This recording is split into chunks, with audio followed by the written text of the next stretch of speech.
James, how are you? Yeah, good, Len. How you going? Yeah, really good, thanks. I wanted to do something a little bit different to start today's episode, and I wanted to go right back. Granted, we're going a few years here to your very first memory of football. Can you remember it? Um, yeah, I can remember my dad giving me the old videos to watch. I'm watching a game, watching one game, sort of end to end, and then been sort of like wanting to find out more, and then yeah, sort of going and playing football, and then the 1990 World Cup, Italia '90, would be when I started falling in love with football. Really, sort of Gaza, Bobby Robson, Gary Lineker, Stuart Pearce, them sort of players, that sort of era, and then getting to the semi-final of the World Cup, watching it in the front room with my mum and dad, getting beat by Germany was. I remember crying because Gaza obviously couldn't play in the final and wanting Germany to win. So, how old were you being in Italia '90? Yeah, so I was 9. Yeah, yeah, that was The a long, long time ago. Yeah, there's an amazing documentary. I don't know, have you ever seen it? I think it's called One Night in Turin. Um, and it sort of like goes behind the scenes and follows England's journey through it. And you see Gaza and some of the stories and some of the things he got up to. And Sir Bobby, oh my, what a guy, by the way. Um, did you always play in a team? What was the first team you joined? First team was Martin Juniors. So I was in Martin from 7 all the way up to 15.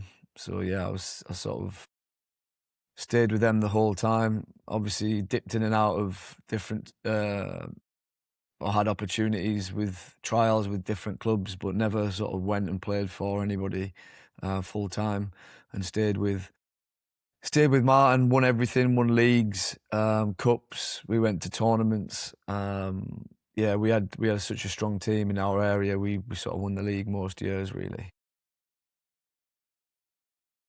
If you had to describe yourself as a young footballer, because we work with a lot of young players now, how would you say you were like? What were you like? Um, yeah, it's tough actually going back because again I was from my mum and dad never really pushed me. Well, they never pushed me at all. Never shouted at me really. Um, Again, I go back to like a small town mentality, a small town sort of growing up like mollycoddled really to the point where didn't like anybody being aggressive with me. Didn't like any sort of shouting and screaming. Went under really when anybody ever sort of had a go at me. Um, and I was sort of like a nice footballer. I would describe me as a winger, where yeah, technically sort of good crossing, shooting, all that sort of stuff, but really struggled. To the point where if I didn't fancy it, I just wouldn't play. I'd tell my dad, I'd say, "Look, I feel tired today," and then that would be me. My dad would be raging inside. He used to say, and didn't used to understand it, but then um, I'd just be on the sideline, or just wouldn't do it.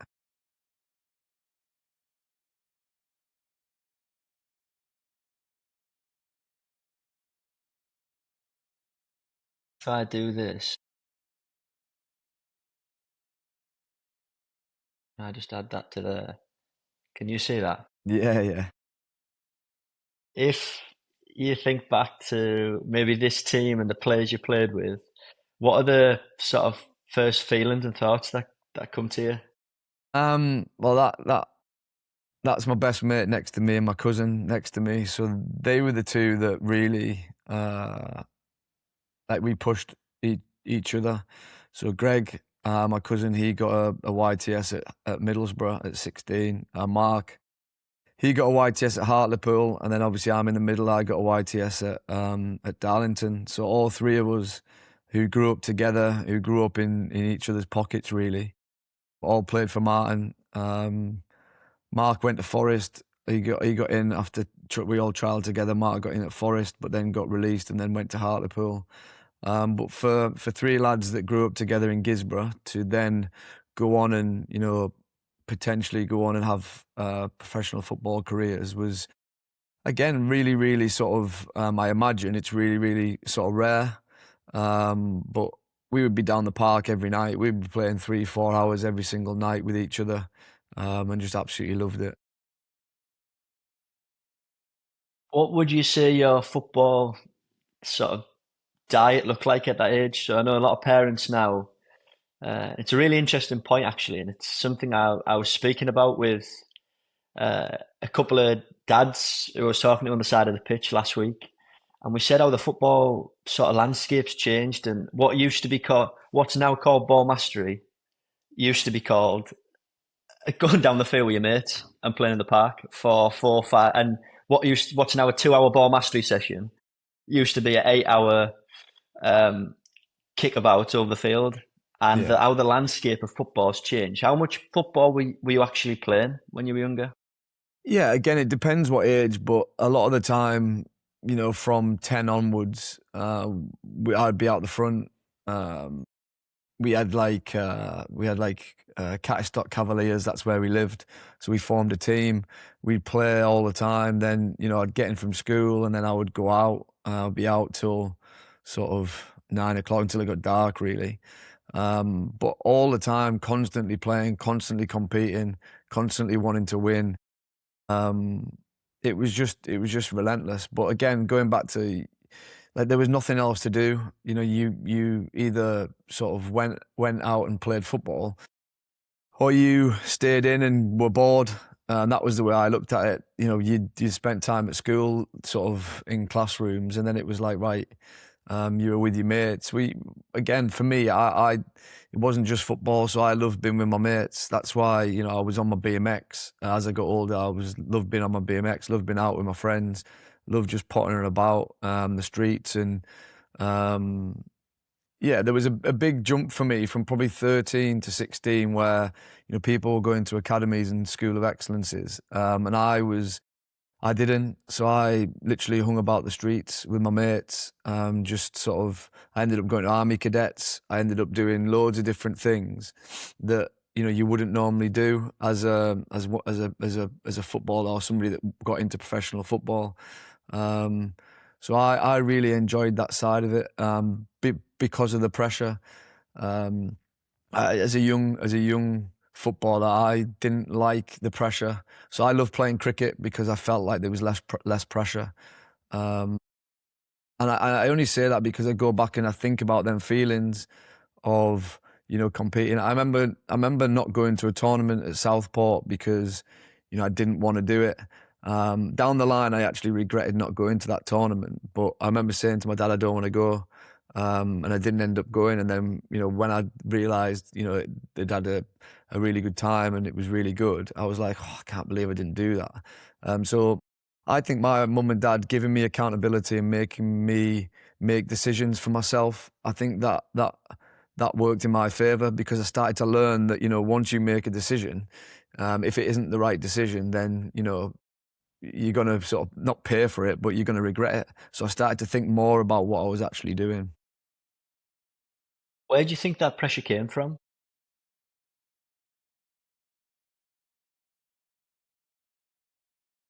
Um, Probably the environment, like um, the constant sort of every time you go onto the pitch, you have to win. The ironic thing is, I learned to actually, that was the thing that I enjoyed the most. When I retired, it was almost like, that's a bit that I miss. So I miss competing. I miss competing every single day to win, and not just win trophies, to win, a 10-yard sprint in the warm up. I miss that feeling of competing. But when I go back to when I was younger, um, I found it hard because I just wasn't ready for it mentally. I don't think. I don't think I was sort of like. Um, yeah, I just don't think I was ready for it, and that's why I think going and playing cricket, I was like, this is a laid back, more laid back environment. It's not really. I'm not getting shouted at. I'm not getting screamed at. So I can just sort of relax and enjoy it. If you are looking at that photo now, how old do you think you are in that photo? I reckon I'm 11. If you were looking back now at your 11-year-old self, knowing what you now know and being on the journey that you've been on in football, and the 20 plus years that have 30 plus years that have followed, what advice would you give to that 11-year-old you? Again, it's a really tough question, but I think the biggest thing is to not worry too much about what people think. Um, about making mistakes and just enjoy playing football. And I did enjoy playing football, but I think the biggest thing is that I worried too much about what people think. And I think at that age, it's so easy um, to just get on with it.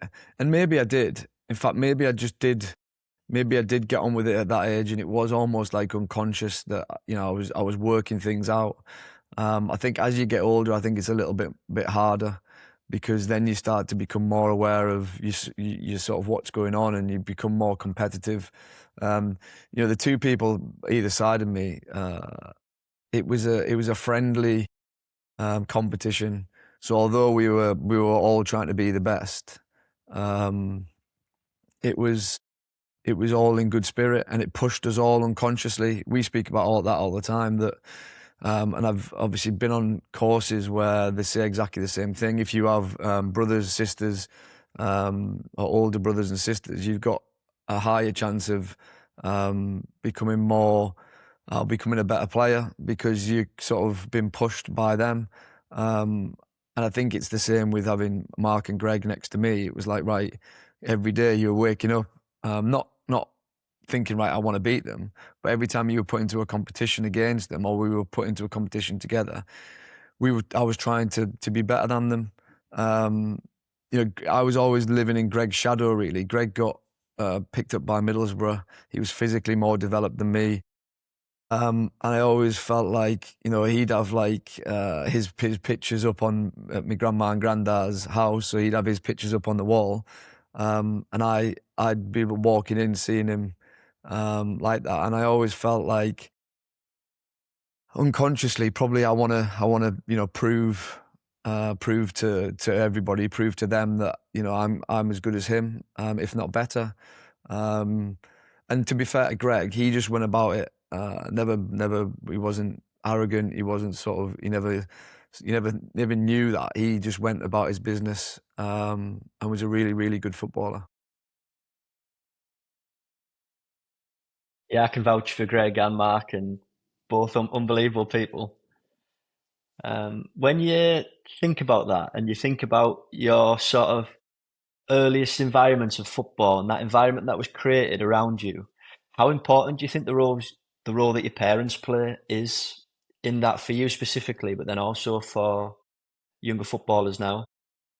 I think it's one of the biggest. Again, working with players now, um, you see the ones that are impacted by the environment, and you see the ones that thrive with the environment, and it's so eye opening for me because I've always felt that that's the way, and I always felt that that's um, you're a byproduct of your environment. A lot of the time, we talk about home environment, school environment, and the sport environment, the club that you're at, and ultimately, what's created has a huge impact on self-belief, confidence, resilience, courage, leadership, communication, all the things that we speak about.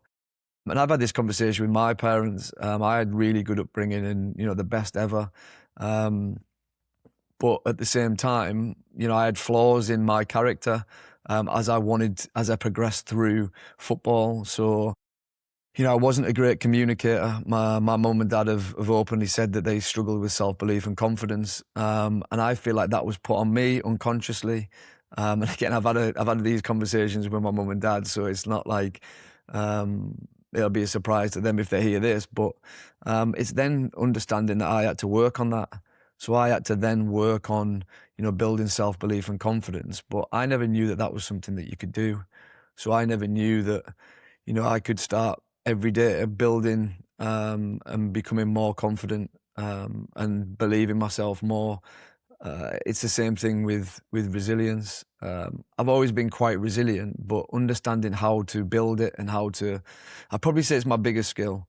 Um, because as a footballer, I learned to realize that if you're not resilient, if you can't bounce back from disappointment and setbacks, then you're never going to progress because it's the one thing that's going to happen every single day. You're going to make mistakes and you're going to have setbacks. And if you're going to play football and you're going to compete to win games, you're going to lose more games than you win. If you can't deal with that, if you can't comprehend that, if you can't get over that, then you're going to find it really hard to have longevity in anything that you do. I speak to a lot of parents in pre-academy sort of foundation phase age groups, and this gets mentioned time and time and time again. Resilience, and their son or daughter struggling to be able to manage, understand, and handle setbacks and disappointments, whether it's in a game or whether it's in school or other things going on. What have you used then as a footballer that you think could apply to maybe younger footballers as well? Maybe a certain strategy or technique that parents could work with their child on to help develop the resilience. Yeah, it's a really good question. And I always go back to the first part about, or the first part of this is actually understanding that this is a skill. So actually understanding that resilience is something that you can develop and improve. And once you realize that, it's like, right, like you just said, like, how do you do it? What do you do? I think self-talk is a huge one. So understanding that how you speak to yourself, you can change and you can develop to improve how you feel. So a lot of the time, when I was at Newcastle, I was finding things hard. I was constantly being negative towards myself. You can't do this. You're too small. I constantly got told I was too small. So that sort of like became part of what I would say to myself if I'd sort of got brushed off the ball, or I was thinking and feeling sorry for myself. Um, but when I started to realize that I could change my self-talk and be more positive towards myself, I started to feel better. And it allowed me to become resilient. When you actually realize that you're going to lose more games than you win, when you actually realize that the best make mistakes, when you actually realize that making a mistake is an opportunity to learn, and changing your whole outlook and changing your mindset on that, I think that is a game changer. So I don't think it's one specific thing. I think it's, again, I speak about this, and I'm sick of talking about mental performance as in mental performance, because that word not annoys me, but that I know that word, that people can't attach what this is to that word. So ultimately, how you think, um, and your mentality, like it's so important to understand that this is exactly the same as all the other skills that you're trying to get better at. It takes time. It's a constant evolvement, and it's something that you can get better at every single day. So what may be really clear in my mind as a parent of a young footballer is if I want my child to get better at the finishing, I'm going to book them in to do a one-to-one finishing masterclass with the local coach or an academy coach who's doing sessions on the side and have a really good session. And I can see that outcome, finishing, will be improved by that session. The same if I want to help them get better with the speed work or the strength, or the stamina. I might book them and take them to do a session with an athletic coach, for example. If I want to help my child improve their confidence, the resilience, these mental skills we talk about, uh, sort of where do I go? How do I start? What does that actually look like for me as a parent who wants to start including this as part of my son or daughter's football journey? Yeah, I think the starting point is, like we discussed, is we've got programs that we again have put together specifically for this. So online, we speak about off-field coaching all the time. So you have, like you just said there, technical sort of sessions where you're on field. Whereas I genuinely believe that the most important sessions are off field. So working on these areas, working on these skills, creating an understanding of how important this is. Everybody knows how important it is. You know, if you wanted to describe the perfect player, or if you wanted to describe the perfect teammate, I reckon you would describe him um, in sort of loads of different mental skills before you would describe any technical skills. So we all know how important this is, but actually then go in and doing it. So whether it's a mentorship session, whether it's online like this, so one to one, where we can go through building an identity as a footballer. So actually looking at what areas you're going to get measured in, what areas or what does it look like for you in terms of your position, and then looking at what self-belief is, how many people actually know what it is, what confidence is, what does it feel like and look like for them. And I think it's so important to first sort of explain to people what these skills are, and how they or what they look like within their game. Without that, I think it's so hard to then work on them and improve them and get better at them, because we're so far away from actually understanding that we can improve and develop them. And we do unconsciously, so we do without actually thinking. So we're obviously developing them and getting better at them. And a lot of this is from sort of parents and environment and coaches because they teach them as well. But to actually get really good at certain skills, um, you've got to be clear on it. You've got to actually be clear on what they are, and then you go and actually sit down and go through them and work on strategies. And again, I define a strategy as something that um, like baking a cake. If you want to bake a cake, you go and first look at the recipe, then you get the ingredients, and then you put it all together, and then you put it in the oven. If it comes out and you taste it and it doesn't taste right, you then change the recipe and you put different ingredients in. And it's exactly the same when you're working on a strategy, a thinking strategy. So right now, people will have strategies that don't work for them. And again, an example would be self-talk. So how you speak to yourself negatively doesn't work for people. So they'll be speaking to themselves negatively, which will make them feel sort of disappointed.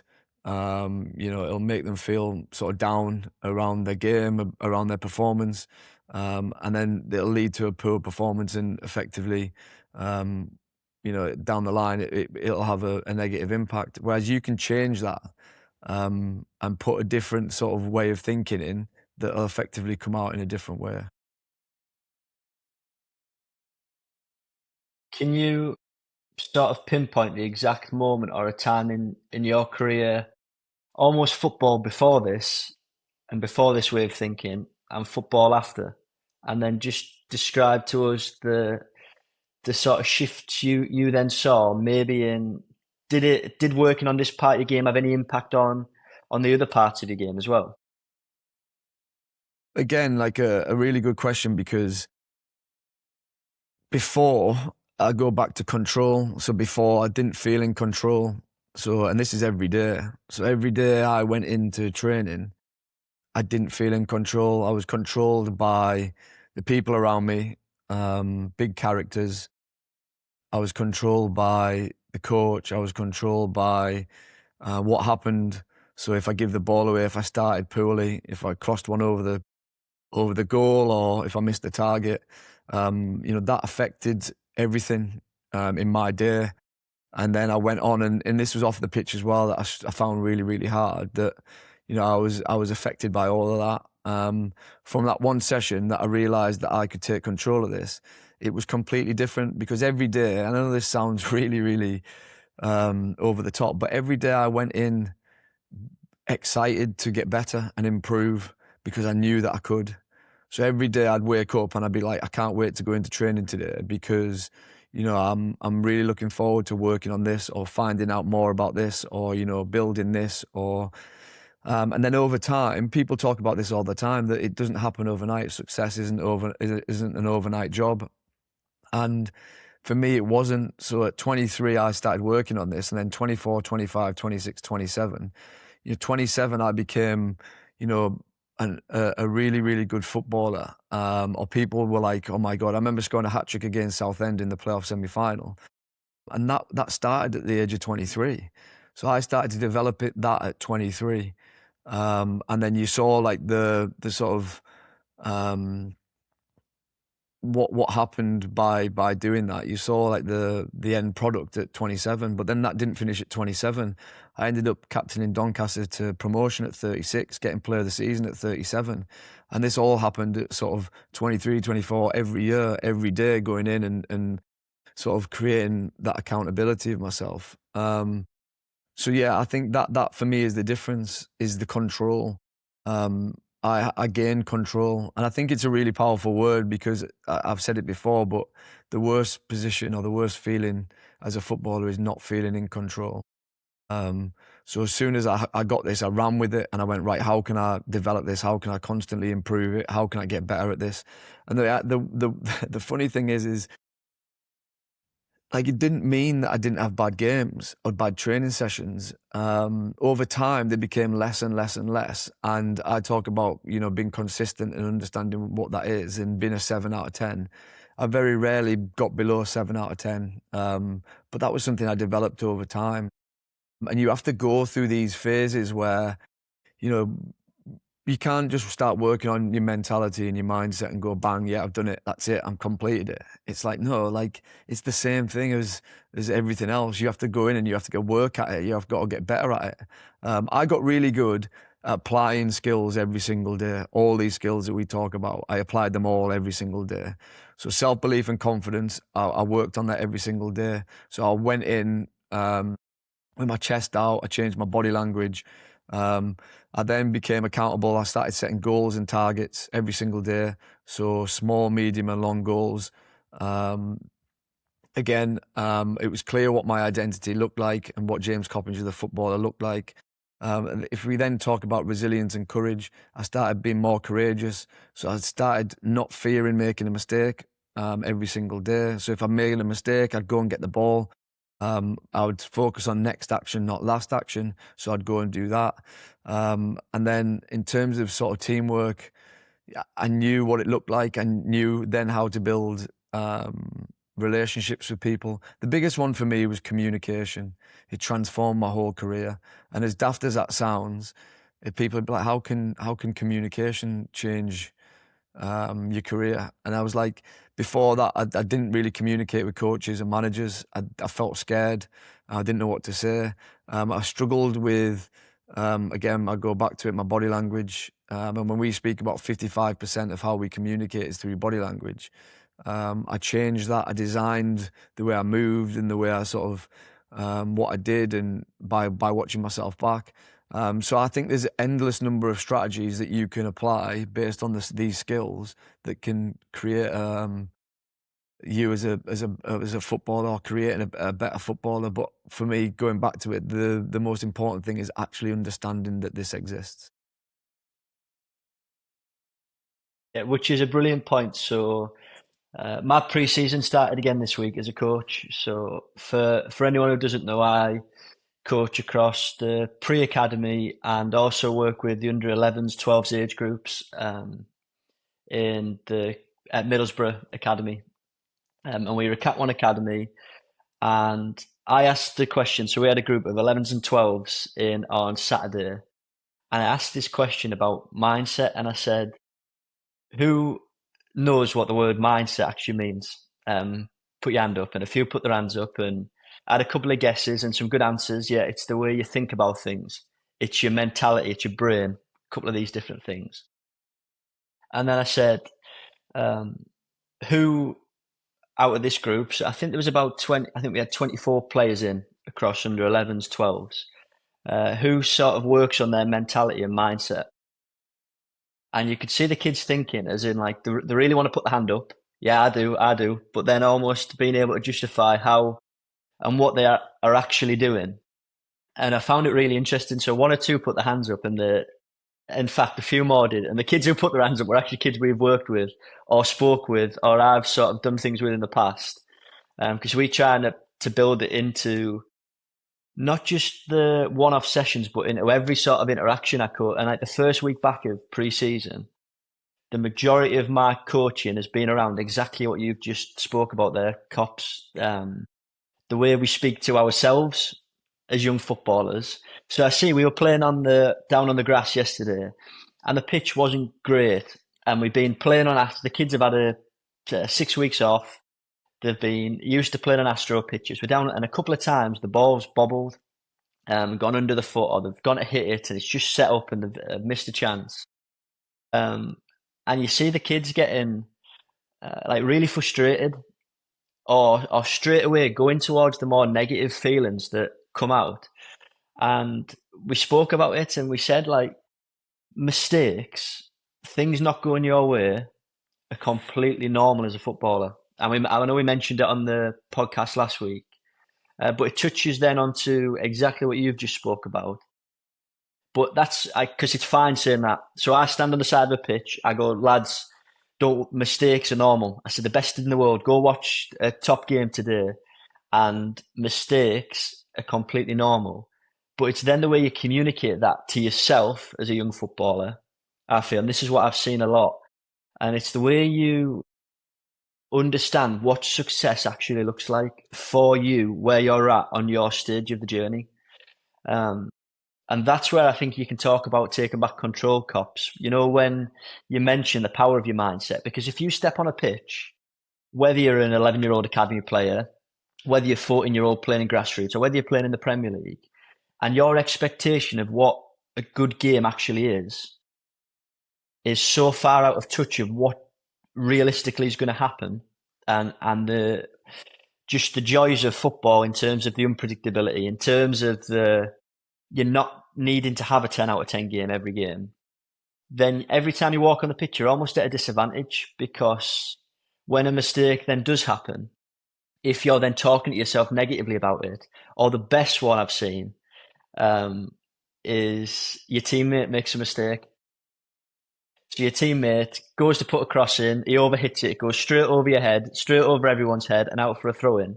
And you were stood there with your arms up, head in your hands, or you say something like, "What was that?" to your teammate. And I think it's a brilliant example of then, one, how you're making that person feel, two, put yourself in their shoes, how would it make you feel? And then three, the energy that you were then giving off, you know, as a young footballer, and the energy you were then spreading. And what's interesting for me is where that behaviour comes from, and why does a player feel the need to really dig the teammate out when actually, if you rewind it, look back, he's just overplayed a cross, and you'll do the exact same in your game.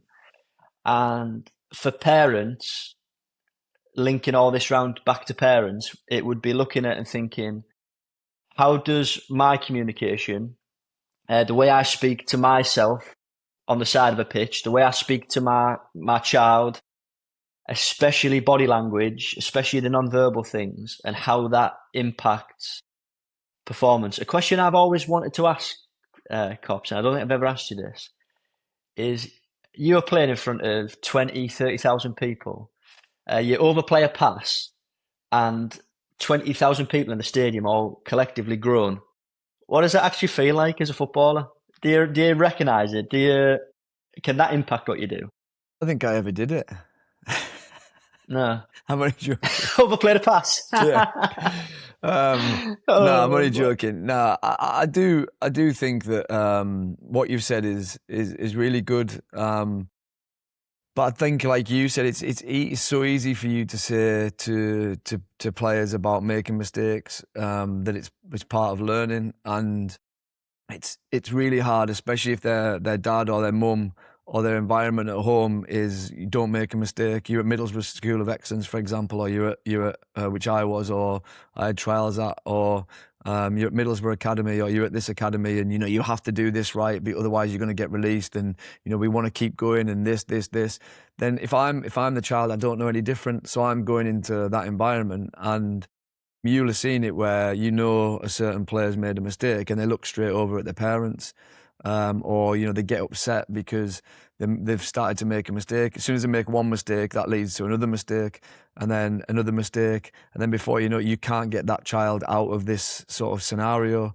That's why I think it's so important as a coach, to recognise that. If you only have this child for 1 hour, 2 hours, per week. That is then really, really hard to have an impact.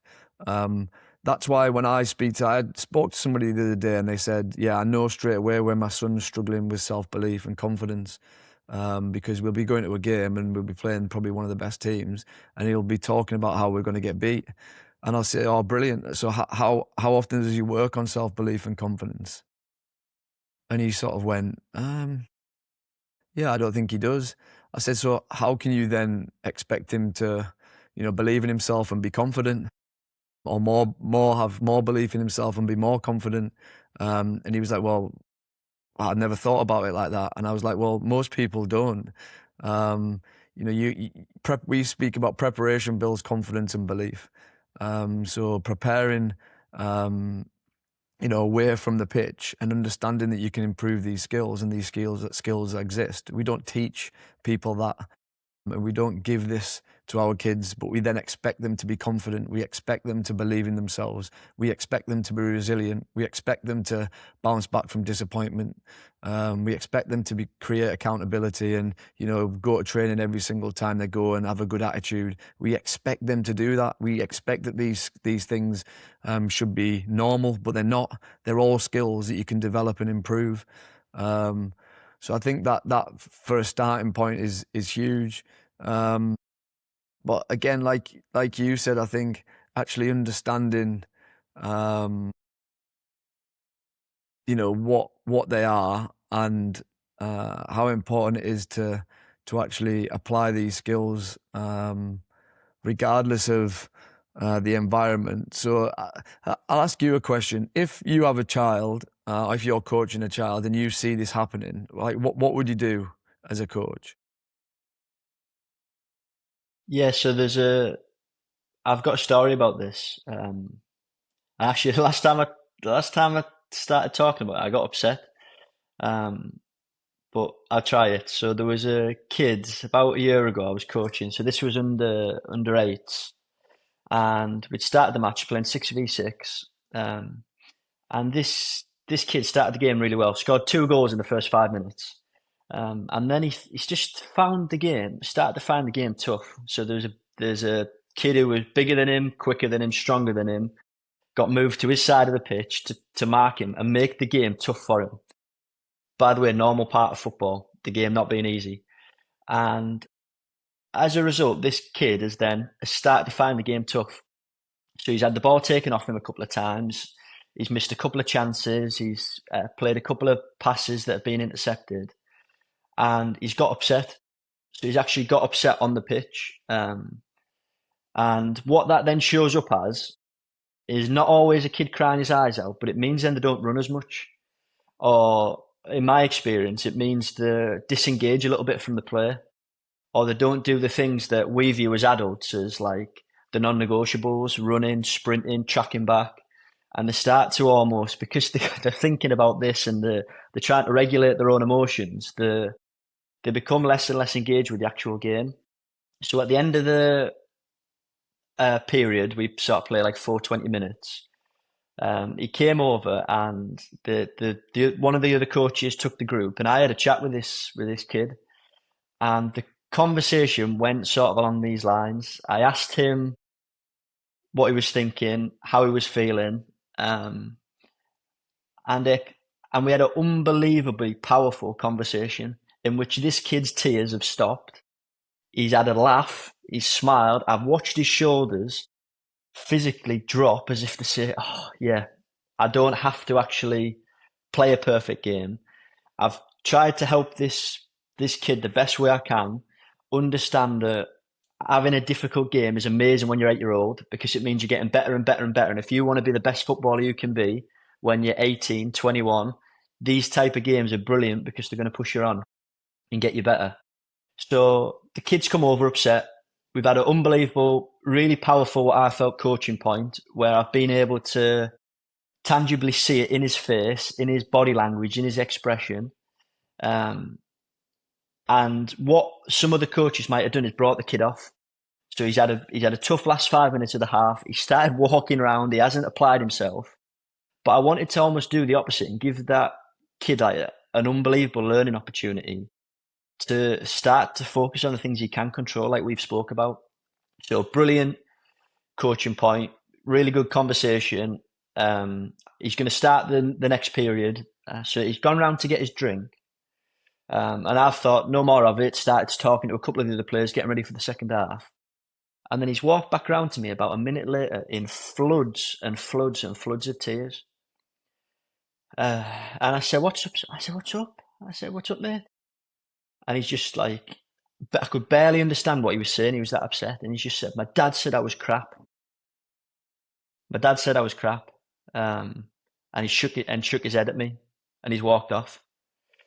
And I thought, oh my God! I thought, how on earth do you then begin to like have a conversation? The last conversation I've just had with that kid, where I've put that energy in and that years of like getting them conversations wrong and not knowing what to say, and years of trying to figure out like the best way to articulate that point to an 8-year-old kid is then out the window.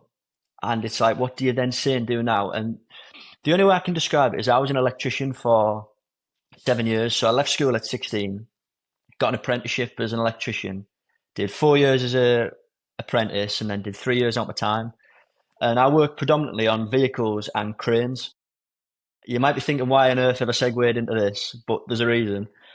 On the cranes, there's a thing called like an emergency stop or an override key. And the best way I can describe the way the power and control a parent has over their young footballers' performances and journey in development is it's like they have an override key. So you could have the best coaches in the world saying the best messages in the best possible environment, and the kid could have, especially with younger age groups where I work, could be really trying to work on his mindset. He could be really trying to be positive.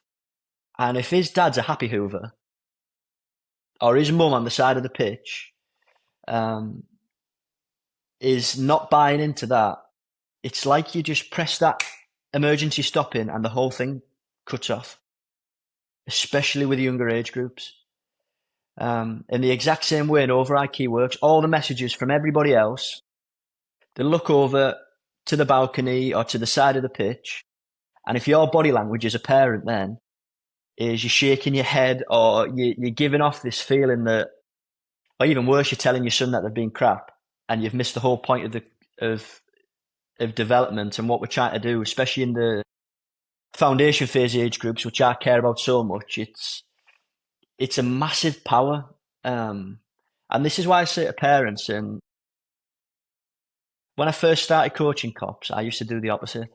I used to be so nervous when I was sort of 16, 17 about even speaking with parents about their son or daughter. And I used to do my team talks on the opposite side of the pitch because I thought, I don't want the parents listening. I don't want them hearing this or this. And what I've realised now, working in the foundation phase for the last 8, 9 years, is if you want to create the best possible learning development, learning opportunities for a young footballer, the parents don't have to know football inside out. They don't have to be on top of every single little nook and cranny in terms of what development looks like. But for me, they have to be at least aware of or have some kind of awareness of how they body language, mindset impacts their child, because whether you like it or not, it does. In the exact same way for a coach and any adult involved in kids football, the way we are as people, the way we speak, the way we think, the way our body language is, the kids feel it because the kids are so clever. The kids are so clever, even at like 7, 8 year old.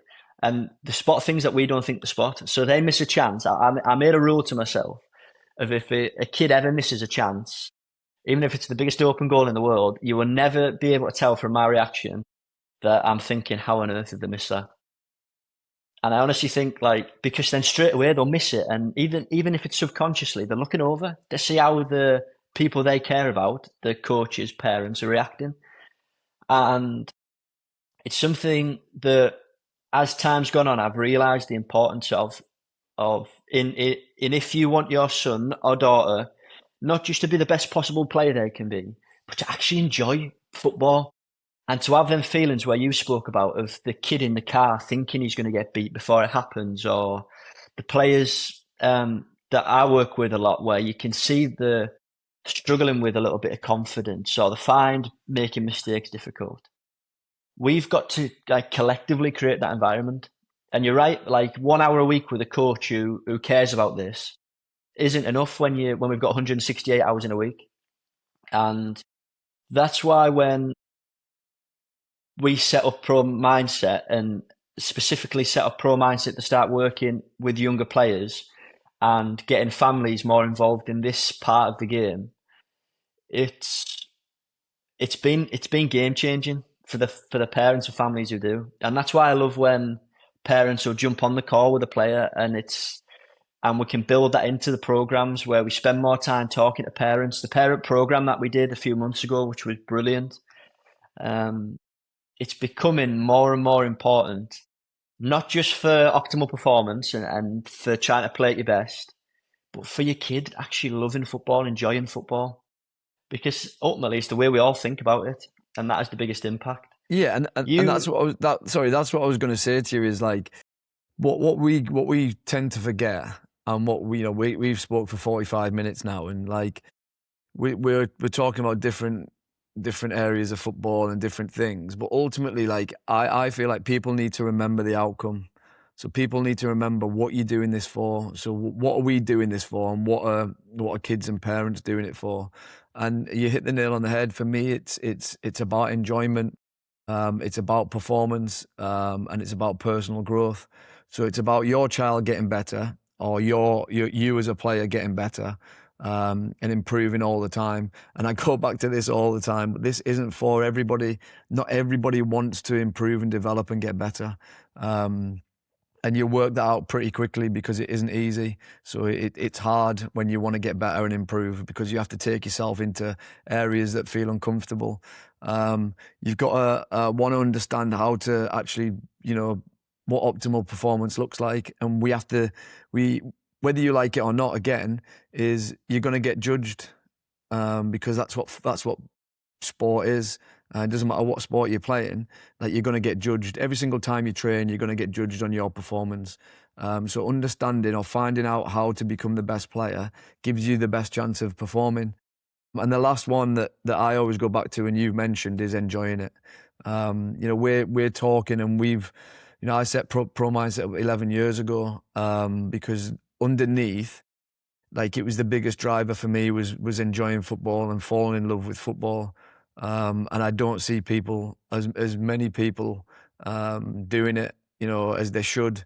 You don't go into football to just get through it. You go into football to enjoy it, and every game, every training session, find a way of enjoying it. So I just thought I'd mention that and finish on that, because I think we can sometimes forget that. And we all the stuff that we've mentioned, you can get lost thinking, what are these talking about? Like, what is? Do you know what I mean? And it's like, no, we're trying to get to here. We're trying to get to the best performance possible. We're trying to get to continuing to grow and get better, so that we can potentially get to that point. But at the same time, we need to be enjoying what we're doing, because that I've never met anybody that enjoys it, not perform better. Um, because if you're not enjoying it, a lot of the times you're not performing, and that's the reason why you don't enjoy it. have you enjoyed this episode? I always enjoy the episodes, but it's really good. I think actually talking about it, and we could talk all day. We said, oh, we'll try and cut this one into half an hour, but I just don't think you can. I think there's so many, and this is why this is so good, is because you'll never get there. You'll never complete it. It's you're always going to try and you always have to try and improve constantly. Um, so yeah, I always enjoy it. The journey is better than the destination. Yeah, my Yeah, favorite, my favorite something like book. that. Yeah, made billions and billions of dollars, and said he'd trade it all in to start again and go on the journey again. Shoe dog for anybody that wants to read it. Yeah, cops. We'll leave it there. Yeah, always a pleasure. Brilliant. Thank you very much. Yeah, Cheers, then. likewise. Top man. See ya. See you, mate.